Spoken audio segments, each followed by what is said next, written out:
Hi everyone! Today we're going to be constructing the exterior of our bag.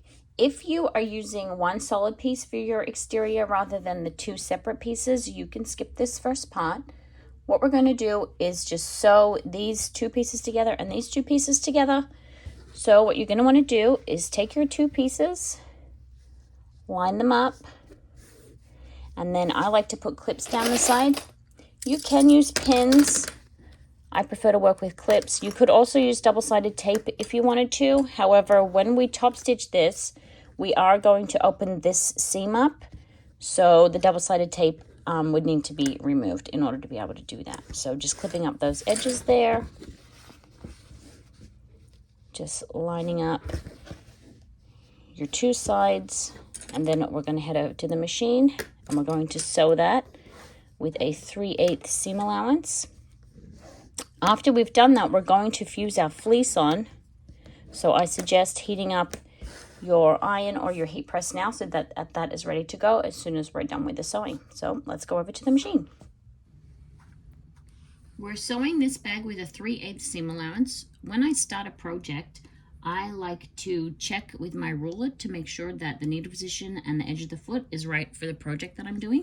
So I just take my ruler here and I check that the edge here of my presser foot and the point of the needle is 3/8 of an inch, and then I know I can use the edge of my presser foot as my guide to make sure my seam allowance is accurate. So we're just going to go ahead and sew both of those pieces together, back stitch, and then sew straight down this side here.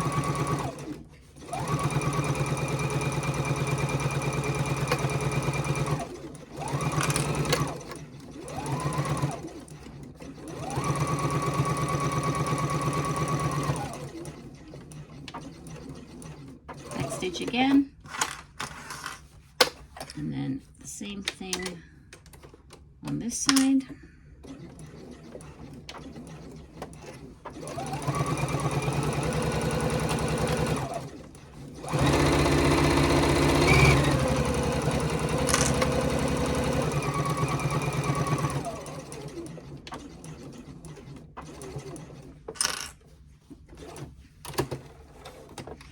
Okay, and now we have those like that.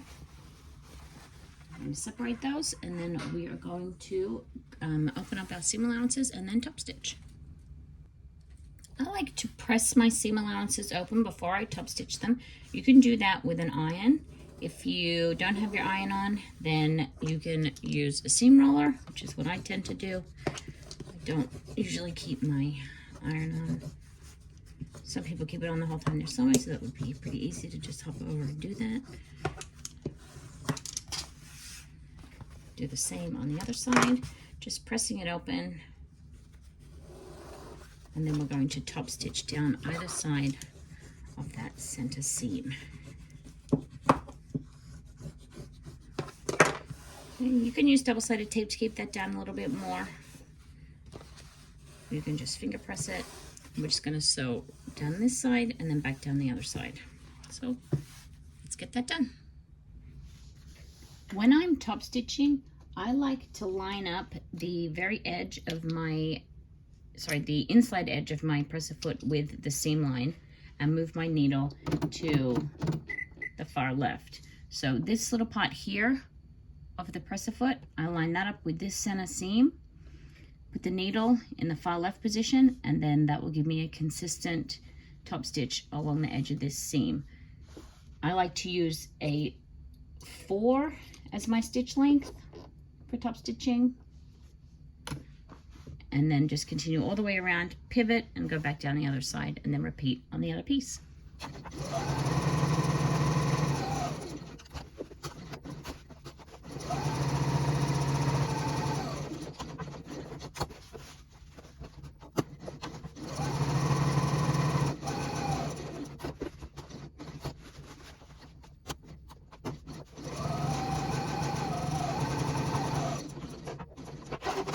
Now we have our exterior pieces that are sewn together and top stitched. This is where we meet up with anyone who did a solid exterior for their bag. Now we need to put the fleece on. So the pattern calls for fusible fleece, which I think is the easiest thing to use for this particular pattern. But if you use sew-in fleece, then instead of fusing it on, you're going to put your piece, which would be the same size as your exterior, lay it on, and then zigzag around the edge to keep it in place instead of fusing it. So I'm going to head over to my heat press and I'm going to fuse my fleece, and then I'll be back for the next step. The next thing for us to do is to attach the D-ring connector and to do this accent strip here. In the pattern, Leanne has us putting the connector on this side of the bag. You can choose which side you want it on. I put it on this side on this bag because that's where I like the zipper to open based on how you wear it on your body. If you like to have the zipper facing the front and you wear it on your left side, then you want to have it on this side. If you have it the other way, you want it on that side. Have a think about how you want your bag to open and then decide if it bothers you, just because the strap can get a little bit in the way. Sorry, it can get a little bit in the way. So just decide whereabouts you want to put that. So let's go ahead and put those accent pieces on. This process is the same on both sides, so I'm going to show you on one and then you can just repeat it on the other side. The first thing that we need to do is our connectors. So if you're using vinyl, I highly recommend using double-sided tape to do this because you can't press on vinyl.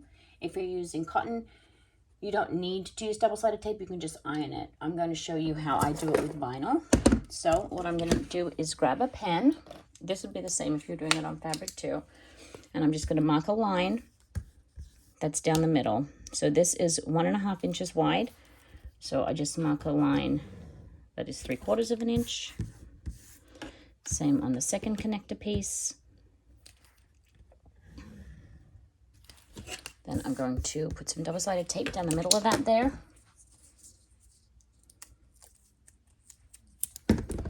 I use 1/2 inch double-sided tape for this.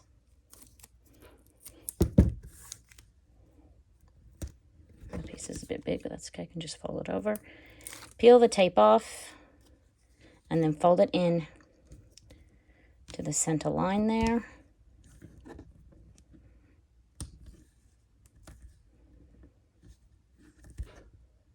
Same on the other piece.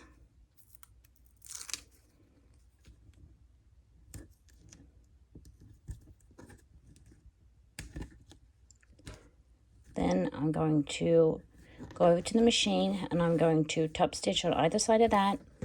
1/8 of an inch top stitch. I'm going to use a size 4 stitch length. And because I'm working with vinyl, the Teflon foot that I have on my machine is going to be the best choice for that. So I'm going to do that and I'll be right back. We need to attach the D-ring connector first, rectangle ring connector rather, before we put the accent strip on.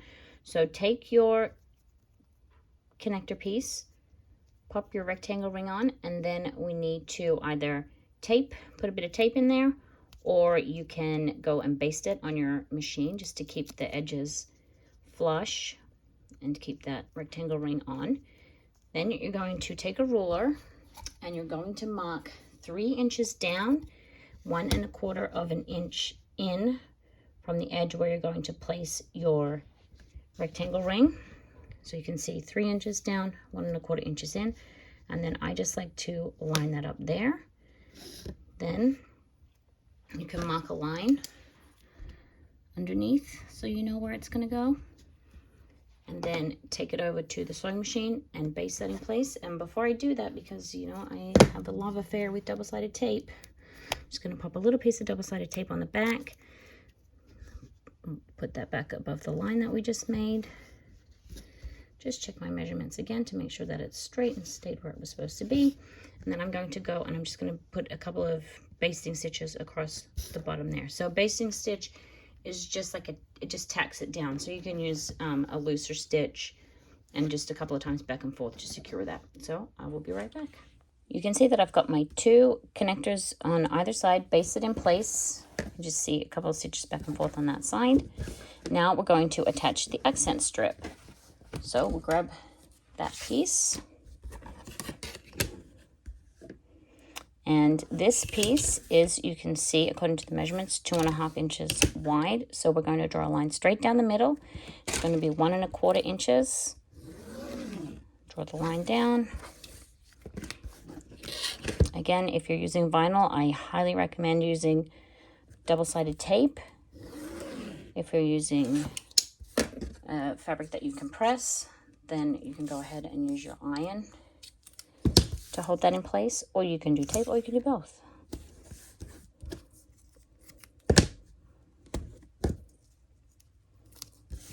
Pop this on the other side too.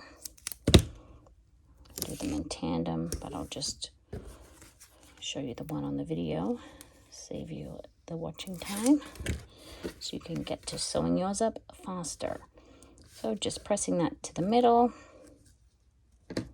just finger press that, or you can get your seam roller if you have one like I showed you before when I was opening out the seam, folding that in.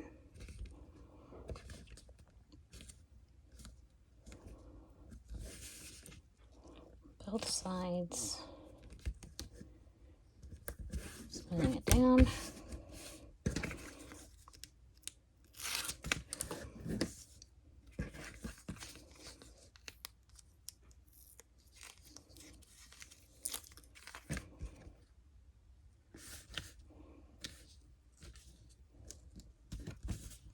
My thumbnail ripped off the other day, and I use my nails a lot when I'm sewing, so that's been a bit of a bother,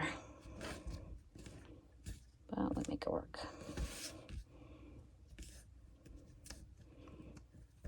Okay, so there you have your accent pieces.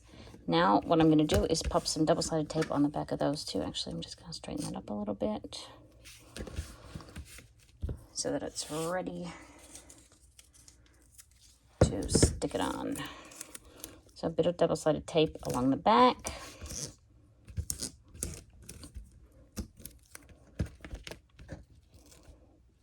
Sometimes with the black, it's a little bit hard to see which side is the right side and which side is the wrong side. So I'm just doing that over where the joint is there. So that's going to be the side facing the exterior of the bag. Okay, now, before I rip that off, grab the exterior, and we're going to mark where we're going to be placing our accent strip. If you have a cutting mat, you can do this by using the markings on your cutting mat to do it. If you don't, then grab a ruler and mark it on your fabric. So you're going to want to measure 3 1/4 inches down, and you can make a mark on your fabric. This will be in your side seam allowance, so you won't see it on the front, and you're going to want to do that on either side. I'm just using my cutting mat to mark there, or if you don't want to put the mark on, then you can just use the cutting mat as a guide. So that is 3 1/4 inches down, and that's going to be the lower limit of your accent piece. So just line that up to make sure that it's right. That looks good. So just peel off your double-sided tape, or if you are using something other than vinyl, you can pin that in place if you need to. I like to use double-sided tape for just about everything, so I go that route. So just lining that up with your 2 marks, smoothing it across. There we go. And this is 1 1/4 inches wide after it's folded, so there should be 2 inches across the top all the way. So you can just check that with your ruler to make sure that that's even across. That looks pretty good. And then the next step is to top stitch along the top and along the bottom of that piece. So I'll pop the other one on, and I will go and top stitch both of those now. There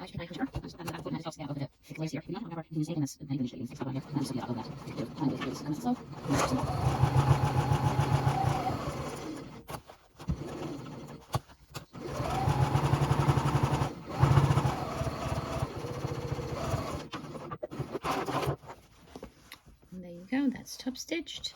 Then the last thing that we're going to do is, actually 2 more things we're going to do, is put the darts in the bottom, and then optional rivet reinforcement of the connector strap there. So to do your darts, and just take your fabric, fold it together, line up the edge here, and then we're just going to sew straight across there at 3/8 of an inch.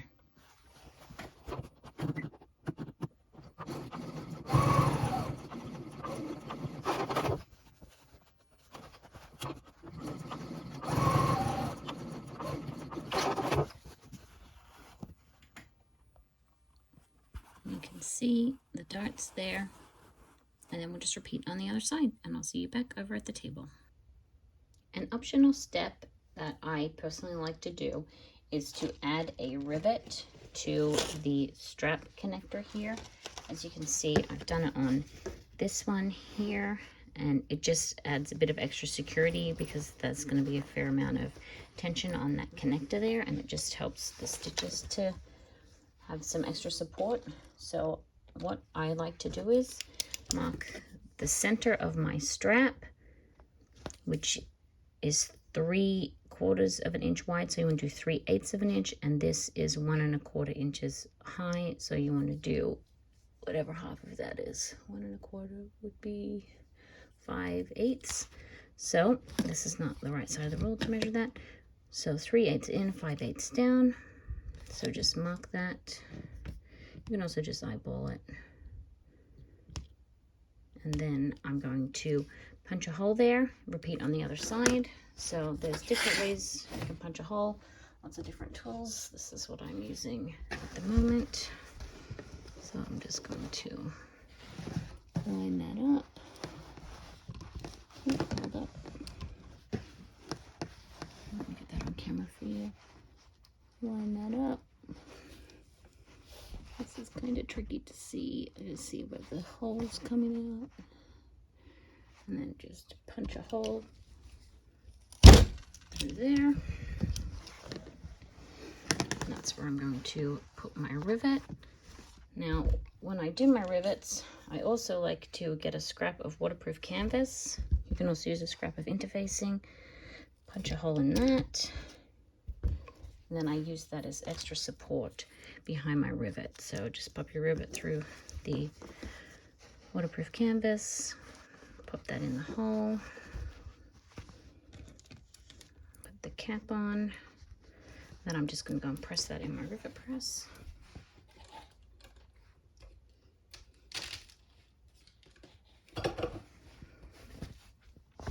And that just adds a little bit of extra support to that strap connector. So I'll just repeat that on the other side. Now our exterior pieces are complete. We'll put those aside, and tomorrow we will work on installing the lining pocket. And then after that, we will be doing the zipper and final construction. So I will see you back here to do the lining pocket tomorrow. Thank you.